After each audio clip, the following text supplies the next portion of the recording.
If you watched President Trump's address to the nation last night from the Oval Office, you might be kind of like me right now, confused. I'm confused about a couple of things. I'm confused because, well, first of all, I don't think there's a crisis at the border. You know, I grew up during the Cuban Missile Crisis. I know what a damn crisis is, but I don't think there's a crisis at the border. So the speech last night really offered nothing new. And I'm not saying this to be critical of the president. I'm saying this to hold the president of the United States accountable. This was nothing more than political positioning, which presidents do. Ronald Reagan did it. They all do it. But this was not a speech that had great new information. It was a speech that is manufacturing this crisis at the border. When President Trump says we need a wall, here's the problem that I have. If that's true, how do we know? Because that information that we need a wall is coming from the person who says 90% of the heroin or 90% of the drugs that come into America come across the southern border. That's factually not true. Most of the drugs come in through legal ports of entry, including the city of New Orleans, where I am right now. So that's not true. If there's no evidence from Trump's own State Department that terrorists are coming across the border with Mexico, then what credibility does that lend to the guy who says we have to have a wall? You know, again, it seems to me that this was a rallying cry during the campaign. We're going to build a wall. People rallied and cheered. Who's going to pay for it? Mexico. Well, we know that's not true. Well, that's another thing. So there are so many flaws in the argument that when the person with flawed argument says we need a wall, how do you believe him? I don't know if we need a wall. You don't know if we need a wall. We don't know. But it just seems like there's so much emphasis placed on the wall as a solution to a major problem in our country. We need a secure border. I agree with the president on that. But I'm just not convinced that we need a wall. And every poll that I've seen, every poll shows that a majority of Americans disagree with the president on the wall. The president said one very brilliant thing last night. And you know, presidents have great speechwriters. They all do. But this was a really great thing. The president said that some politicians put walls around their homes. They put walls around their homes, not because they hate the people on the outside, but because they love the people inside the wall. And I thought that was a brilliant way to defend the wall. But it is kind of hate for people outside. I mean, obviously, you want to protect yourself. I want to protect myself. And again, everybody should want secure borders. But I'm just not sure the wall is the answer. And I'm not alone in that.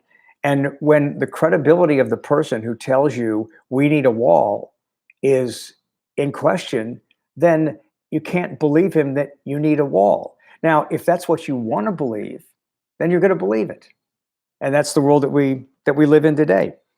The president also effectively talked about all the illegal immigrants that have hurt and killed Americans who are here illegally. Now, in some of these cases, they may not have come across the border illegally. Look, there are bad people in the world. But when it comes to violent crime, native-born American citizens are more likely to commit violent crimes than illegal immigrants. But that's not a convenient truth. To paint this picture of these immigrants crossing over and coming over and raping and killing people, that's creating a fear factor. A fear factor that, again, it's not accurate to reality. The president did back off of a concrete wall. He said in his speech that the Democrats don't want a concrete wall, but they'll take, I don't know, steel mesh fence or steel fence or whatever he said. Is that true? Some people with the Democratic Party have said no, they don't say that. So again, where's the credibility? We do need to protect our country, but let's go back to the people coming across the border that are committing crimes. Get rid of them. Don't let them in the first place. But we don't know for sure that the southern border is the biggest problem there.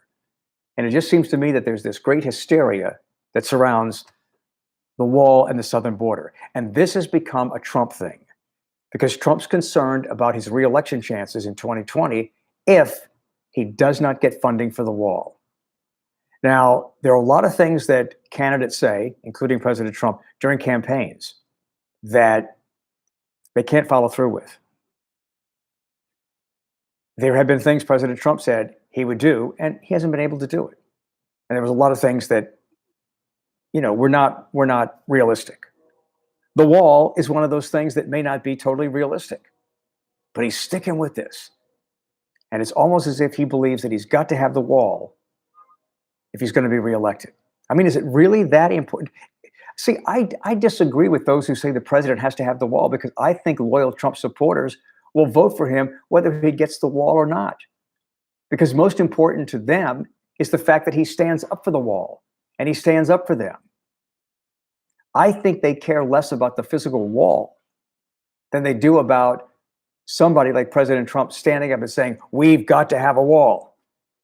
Not sure that that's really the solution.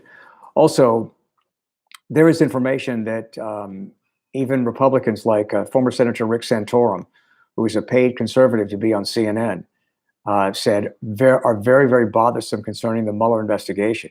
Now, Trump may not have known, but when Trump says none of his people knew about contact, none of his people had contact with the Russians or knew about the meeting at Trump Tower, that has proven to be a lie. Stay tuned. It's not over. Oh, by the way, this is the Scoot on the Air YouTube channel. I hope you will subscribe. This is the Daily Hit, where we talk about stuff. And we've gone over 100 subscribers, and we're just getting started here. You can be part of the beginning of this by subscribing. It doesn't cost anything, and we'll give you an update every time we do something new. We've got some interview shows coming up, and we'll continue with the Daily Hit.